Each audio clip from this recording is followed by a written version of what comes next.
كرتون جريك في الجدول شكله كرتون بسيط، بس في الحقيقة قصته أكبر بكتير من مجرد مغامرات أطفال. لهيك اليوم راح أقوم بتلخيص كرتون جريك من الجدول من البداية حتى النهاية بدون ما أطول عليكم كتير. يلا نبدأ. راح نبدأ أول شيء ببناء الجدول وتاريخه وقصة المؤسسين. لنبدأ من البداية. قبل أن نظهر الجدول كما نعرفه اليوم، كانت المنطقة مجرد أراضي فارغة. في سبعينيات القرن الماضي إجا 3 أصدقاء، برادلي وكاثي وبرايدب، وكان أول من أسس الجدول. في البداية كانوا مجرد أطفال يلعبون وسط الغابة، لكن مع مرور الوقت بنوا حصنا وبدأوا في تقسيم الجدول إلى مناطق متعددة للعب، واخترعوا نظاما من القواعد يشبه الممالك لتنظيم الجدول. لكن مع مرور الوقت بدأت المشاكل تظهر، فالأطفال الجدد لم يلتزموا بالقواعد، مما تسبب في حرب انقسم بها الجميع إلى فريقين، وانطلاق مسابقة الإمساك بالعلم، ومن يمسك به يتحكم بالجدول. لكن تلك المسابقة لم تؤدي سوى المزيد من المشاكل. انهارت التحالفات وتحول الجدول إلى ساحة نزاع، مما دفع العديد من الأطفال إلى ترك الجدول. حتى المؤسسين الثلاثة أنفسهم غادروا وتركوا وراءهم حصنهم المهجور وكل ما فيه من كنوز ورسالة للأجيال القادمة التي ستأتي للعب في الجدول. وبعد تلك الفترة كان هناك أسطورة تتحدث عن صانع الأمنيات، أداة غامضة صنعت منذ زمن بعيد على يد طلاب المرحلة المتوسطة، وهذه الأداة كانت معروفة بهذا الاسم. قيل إنها قادرة على تحقيق أي أمنية بمجرد اللعب فيها. بعض الأطفال استخدموها فعلا وحصلوا على قوة جسدية خارقة أو جمال فائق أو عدم النوم، لكن صانع الأمنيات قام بإخفائها في مكان مجهول. وكان هناك فتاة اسمها هانا كانت تبحث عنها لكنها لم تجدها، ولكن عند انتهاء الصيف وانتقالها من المنزل تركت مذكراتها مخبأة بالمنزل فيها كل المعلومات.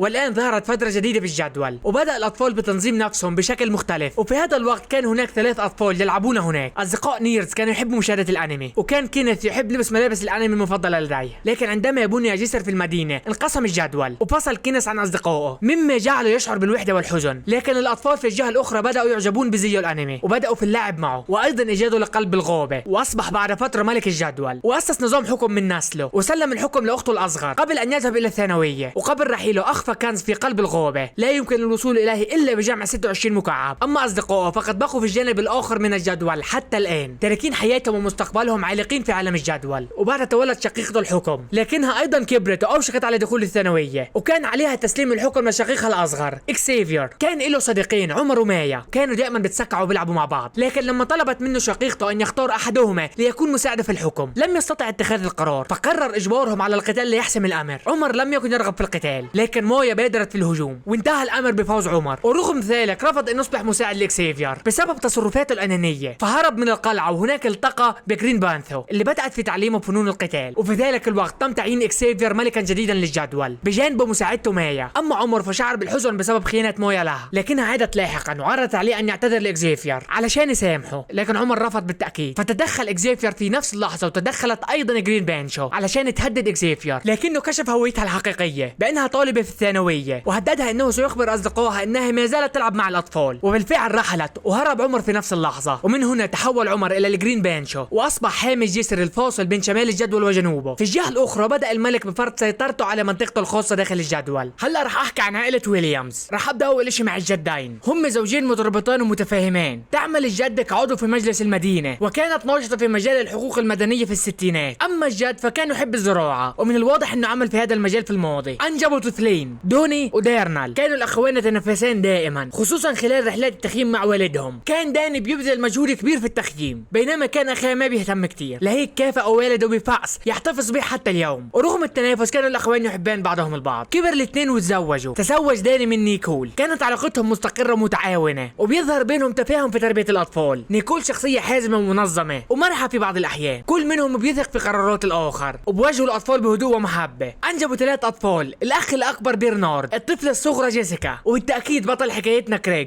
كانت علاقة الأب مع كريغ قوية، خصوصا عندما اشتروا له تلك الدراجة. كان كريغ بيحب الدراجة كثيرا إلى أن سرقت في يوم من الأيام. وعند موعد ولادة جيسيكا ذهب الوالدان بعيدا عن الفوضى ليركزوا فقط على الولادة، وتركوا الأولاد مع جديهم. في هذا المشهد بنرى حماس كريغ ليصبح أخا كبيرا، وأيضا علاقته المميزة مع جده اللي علمه كل ما يعرفه عن الصناعة والاختراع. وعاد الوالدان مع المولودة الجديدة، حملها كريغ على ذراعيه، ومن الواضح أنه أحب أخته الصغرى من اللحظة اللحظة الأولى، وخصوصا في تلك الأيام حينما كبرت وذهبت إلى الحضانة. كان الأطفال في الحضانة يأخذون مقبلاتها، لذلك اختار عليها مقبلات لا يستطيع أي طفل آخر أخذها، ومنذ ذلك الوقت وهو يصنعها لها دائما. الآن بعد كل هذا كبرت العائلة، لذلك اضطروا إلى الانتقال إلى منزل جديد، لأن العائلة أصبحت أكبر وأصبح كل طفل يحتاج إلى غرفته الخاصة. هذا القرار أزعج وأحزن جريج بشدة، وعند وصوله إلى المنزل الجديد لم يتقبل الأمر، حتى أنه رفض تفريغ كراتين أغراضه تعبيرا عن عدم تقبله للواقع. وبعد فترة قصيرة وأثناء اللعب مع أخته، قامت جيسيكا برمي دميتها المفضلة عن طريق الخطأ داخل الغابة. ركض جريج خلفها لإنقاذ الدمية، وعند دخوله الغابة اكتشف عالم مليء بالأطفال الذين كونوا مجتمعات وعصابات خاصة بهم، وحتى هناك وجد أشرار مثل القراصنة. وفي تلك اللحظة التقى بكيلسي اللي ساعدته على الهروب من القراصنة، وكان ذلك أول لقاء بينهما وبداية صداقتهم، لكنها كانت تعمل في الجدول وتساعد الأطفال مقابل المال. قبل ما أكمل قصتهم خليني أحكي شوي عن كيلسي. فتاة تحب المغامرة والقراءة وتعيش مع والدها نيل بعد موت والدتها بسنوات قليلة من ولادة كيلسي، لأنها اكتشفت أنها مصابة بمرض قاتل سينهي حياتها بعد فترة. تركت لها كتاب تقرأه كلما اشتاقت لأمها. عاشت كيلسي مع والدها الذي كان مشجعا ومتفاهما وداعما لحبها في القراءة والمغامرات أيضا. وفاة والدتها ترك فراغ واضحا في حياة كيلسي، لكن والدها حاول ملء هذا الفراغ بالعاطفة والهدوء، وأحضر لها طائرها المفضل ليكون رفيقها، وأعطاها سيفها الذي سيبقى معها طوال السلسلة. العلاقة بين كيلسي ووالدها مبنية على الاحترام والثقة وليس فقط الحماية. هلأ لنرجع لقصتنا. وجد كريج كتابا قديما في المنزل من السكان السابقين، وعرف من خلاله عن صانع الأمنيات، فقرر البدء في البحث عنه والحصول على أمنية للعودة إلى منزله القديم. وانطلق إلى الجدول الذي أصبح فوضى بسبب القراصنة، وهناك التقى بكيلسي وطلب مساعدتها في البحث عن صانع الأمنيات. وبعد محاولات عدة تم القبض عليهم من قبل القراصنة، وهناك التقوا بجي بي. لنحكي شوي عن جي بي. جي بي هو طفل وحيد إلى حد ما، والدته بتعمل طيارة وغالبا ما بتكون غير موجودة، لكنها تحب رغم غيابها. أما والده فهو يعيش بعيدا في كندا، ويبدو أن والديه قد تطلقا في الماضي، مع ذلك لا يزال يراسله ويظهر محبته له في رسائله. وفي أحد المرات أرسل له قميص هوكي أحمر مما يوحي بمشاعر حب واهتمام رغم البعد. أخته الكبرى هي من تعتني به وتمثل له دور الأم البديلة، وهي صارمة أحيانا وتحرص على تنظيم المنزل، لكنها تهتم به بصدق. نشأ جي بي في بيئة غير تقليدية، والدان بعيدان جسديا وأخت كبرى تتحمل المسؤولية، ومع هذا حافظ على روح المرح والبساطة. غياب والديه أحيانا جعله يعتمد كثيرا على أصدقائه، مما عزز علاقته بكريج وكيلسي كعائلة بديلة.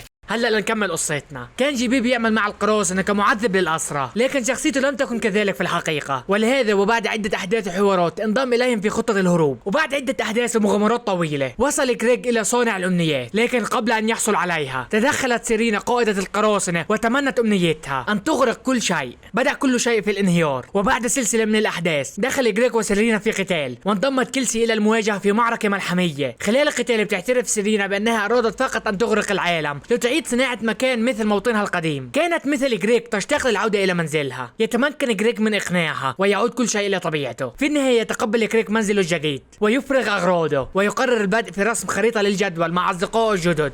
وبالحديث عن الخارطة، هذه الخارطة مليئة بالتفاصيل وراح استخدمها لشرح عالم الكرتون. الخريطة تنقسم إلى منطقتين رئيسيتين، المنطقة الجنوبية والمنطقة الشمالية. معظم الأحداث والمواقع اللي بنعرفها تظهر في الجنوب، لكن في الأحداث اللاحقة بيصل جريج إلى الشمال وبيكتشف مناطق جديدة. بتضم الخريطة العديد من الأماكن المهمة، ومن أبرزها صخرة الشيوخ، مكان يجتمع فيه كبار السن من الأطفال، شجرة التجارة، مركز للمقايضة بين الأطفال، منطقة أطفال الجذع، المنطقة الرئيسية التي يعيش فيها كريج ورفاقه، قصر الملك ستكون له قصة طويلة لاحقا، مدينة الكرتون، مدينة كاملة مصنوعة من الكرتون، والعديد من الأماكن، لكن هذه أهمها. ومن هنا تبدأ رحلة جريج في المغامرة واستكشاف الجدول وبداية رسم خريطة لكريج. طلق جريج مع أصدقائه لأول مكان غير مستكشف في الجدول، واجهوا الضياع ولسعات البعوض، لكن بعد كل تلك التحديات تمكن جريج من رسم أول جزء في خريطته. بعدها أخذ جريج أخته جيسيكا إلى الجدول، لكنها لم تعجب بالمكان كثيرا. كيلسي بتفقد كتابها الثمين، فتتعاون مع جريج وجي بي للبحث عنه، مما يعزز الروابط بينهم. بعد ذلك يواجهون فتاة جديدة بالجدول وهي محبة للحيوانات. يتقاتلون في البداية، لكن في النهاية أصبحوا أصدقاء. ويستمر كريج في رسم خريطته إلى أن يصل إلى مجتمع كامل من الأطفال يعيشون في المجاري تحت قيادة ملكة المجاري. بيضيعوا هناك لفترة، لكن في النهاية يصادقون السكان ويعودوا إلى السطح. بعد ذلك كسل كريج إلى مملكة الكراتين ويضمها إلى خريطته. بعد ذلك يقرر كريج استكشاف منطقة تحت الجسر، وهو مكان لم يصلها أحد من الجنوب من قبل. وعند دخولهم الجسر يلتقون لأول مرة بالجرين بانشو دون أن يكشف عن هويته. في الحقيقة يقوم بملاحقتهم ويبعدهم عن الجسر ليعودوا من حيث أتوا.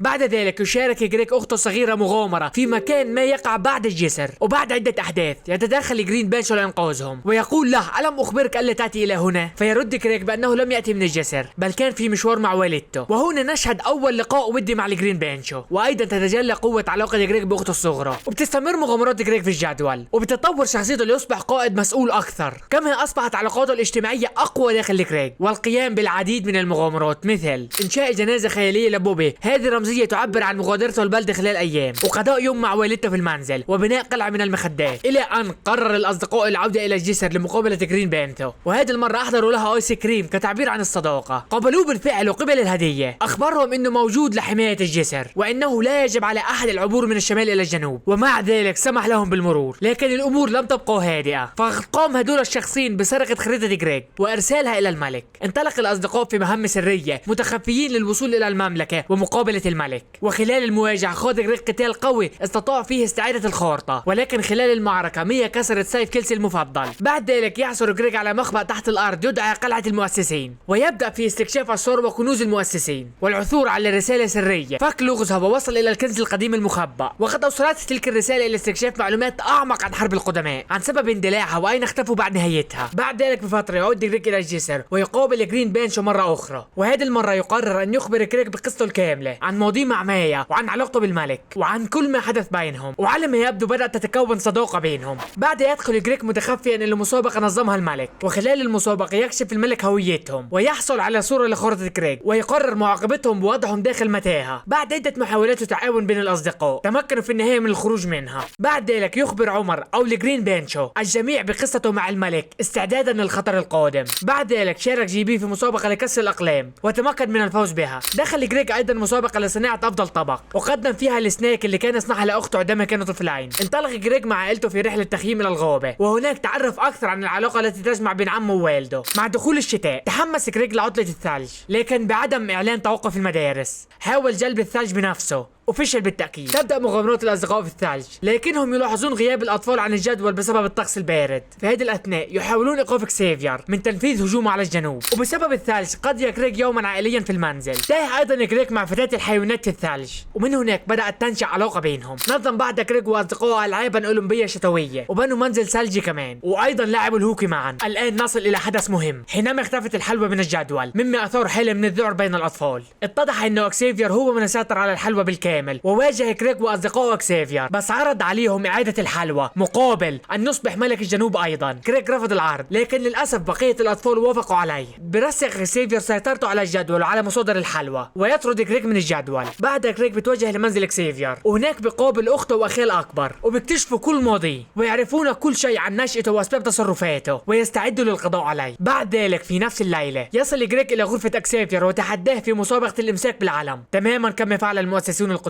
قواعد اللعبة بسيطة، يحاول كل فريق سرقة العلم من الفريق الآخر والعودة به إلى قاعدته للفوز. يبدأ كريك في جمع الجميع استعدادا لسباق النهاية. اجتمع الجميع وبدأ التحدي. بعد قتال ومطاردات طويلة يصل كريك إلى القصر ويبدأ القتال مع كسيفير، وفي نفس الوقت تقاتل كيلسي مايا. يحصل كريك على العلم وينطلق عائدا إلى الجدول، ويصل في اللحظة الأخيرة وهو حامل العلم وفائز. الآن فاز كريك وانتهى نظام الحكم إلى الأبد. مايا بعد ما حدث تترك الجدول وتعود للمنزل حزينة، وتقرر عدم العودة والتفرغ للعب البيسبول، لكنها تعود لاسترجاع ردائها من الجدول. وهناك تجد مكعب غريب رح نحكي عنه بعد شوي. اما الملك ايضا عاد الى المنزل حزينا ومكتئبا، لكنه يقرر الانتقام من كريج والوصول الى قلب الغابه، ويبدا في التدرب بمساعده اخته الكبرى. اما كريج عاد الى مغامراته واستكشاف اماكن جديده في الجدول، وبيعرف بعد كريج عن قلب الغابه والمكعبات التي يجب ان يجمعها من الجدول للوصول لقلب الغابه. وحصل على اول جزء من مجموعه هذه اسمها، والجزء التالي من تين في مسابقه طبخ، والجزء التالي من قريه الطحالب المتوهجه، والتالي من بيج بيبي، واللي بعده من الاخوان التوأم، وقطعه من مصنع السلايم. في نفس الوقت ما زال اكسيفير يراقبهم بخفاء. بعد ذلك يقرر برنارد الذهاب الى الجدول هربا من توتر اتجاه فكره الذهاب الى الجامعه، ويحاول نسيان هذا التغيير الكبير من خلال الانخراط في اللعب مع الاطفال والدخول في لعبه الورق،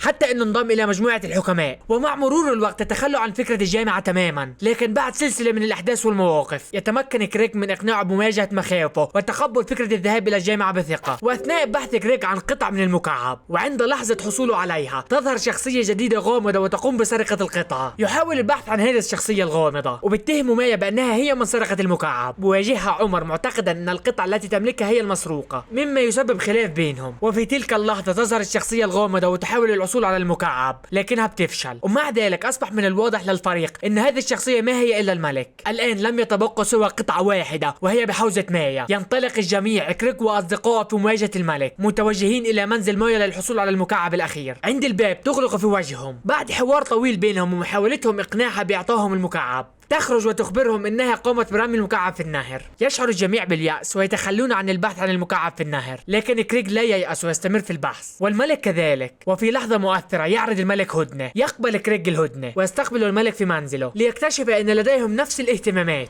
ويبدو ان هذه بداية صداقة جديدة. ثم يتعاون الاثنين في البحث عن المكعب، وبفضل ذكاء كريغ وتكنولوجيا الملك تمكنوا من العثور عليه. يجمعون المكعب كاملا والآن ينطلقون إلى قلب الغابة، وعند الوصول إلى المدخل ينقلب الملك عليهم رغم أنه كان يريد أن تستمر صداقتهم، لكنه غير رأيه بسبب تنمرهم عليه. لكن ما حدث لم يكن بالحسبان. انقلبت الدرون على الجميع وبدأت بمهاجمتهم بسبب خلل مفاجئ. هربوا بسرعة لكن مادة لزجة غريبة سحبت أصدقاء كريغ داخلها واختفوا. ثم بدأ الوحش اللذج بمهاجمة كريغ نفسه. في تلك اللحظة أخي الملك شاهد كل ما يحدث عبر كاميرات الدرون، فانطلق فورا لإنقاذهم. ووصل في اللحظة الحاسمة وأنقذ كريغ من قبضة الوحش اللزج. وبعدها وصل كريغ طريقه إلى قلب الغابة. وبعدها وصل كريغ إلى قلب الغابة وطلب منه إعادة أصدقائه، وفعلا استجاب قلب الغابة وأعاد أصدقائه سالمين من داخله. في الحقيقة قلب الغابة لم يكن كنزا ماديا بل كنزا رمزيا، هو روح الذكريات والروابط التي جمعت الأطفال الذين مروا بالجدول عبر الأجيال. وفي النهاية يحتضن جميع بعضهم البعض ويعودون إلى منازلهم. بعد ذلك يعرض الموسم السادس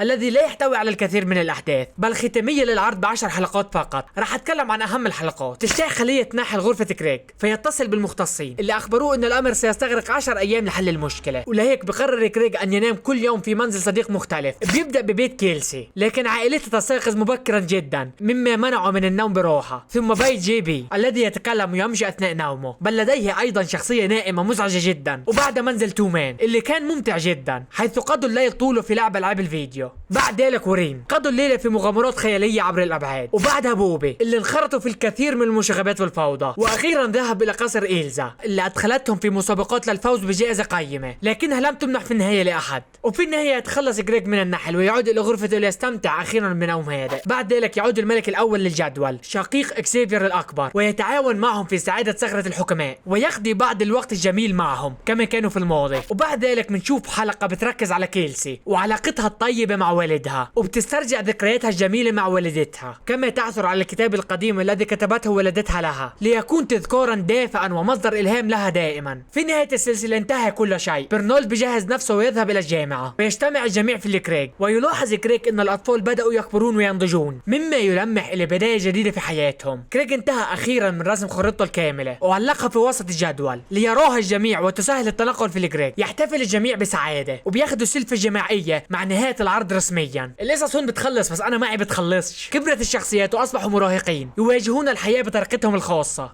كريغ دخل في علاقة مع فينيسيا لكنه لم يتخلى عن روح المغامرة وما زال قلبه ينبض بحب الاستكشاف. جي بي أصبح يدير مطعم وجبات سريعة وتوطدت صداقته مع عمر الذي أصبح شابا ناضجا الآن. كيلسي ما تغيرتش كتير، ما زالت تلك الفتاة القائدة المندفعة وأصبحت الآن كاتبة تعمل في الكتابة. والأجمل من كل شيء إن صداقتهم بقيت قوية رغم كل تغيرات الزمن. وهلا بعد ما خلصت مشاهدة الكرتون كامل بصراحة الكرتون كان ممتع ككرتون لكن أغلب الحلقات كانت عشوائية خاصة في أول 3 مواسم. الأحداث بدأت تتطور فعليا في نهاية الموسم الثالث وهذا الاشي كان مزعج شوي بالنسبة إلي لأن اضطريت استنى كتير لحد ما أوصل للأحداث الكبيرة. وصراحة النهاية ما عجبتني كتير، كان من الممكن تكون أقوى وأفضل وخصوصا لو تم استخدام عنصر السحر أو الخيال بشكل أكبر. المشكلة إنه السحر في الكرتون مش حقيقي بل فقط جزء من خيال الأطفال. الغريب إنه في الفيلم شفنا وجود للسحر فعليا أما في الحلقات ما شفنا نفس الاشي وهذا سبب لي نوع من الارتباك. يعني هل السحر حقيقي في عالم الكرتون أو لا؟ كان من الممكن إنه يتم بناء كل الكرتون على فكرة وجود السحر في عالم حقيقي وكان هذا رح يكون اشي رهيب. باقي الاشياء كانت حلوة الصراحة، تطور الشخصيات كان ممتاز رغم انه بطيء شوي والرسومات والاحداث كانت كمان جميلة خاصة لما تشوفها مجمع في فيديو واحد زي ما انا عملت هلا.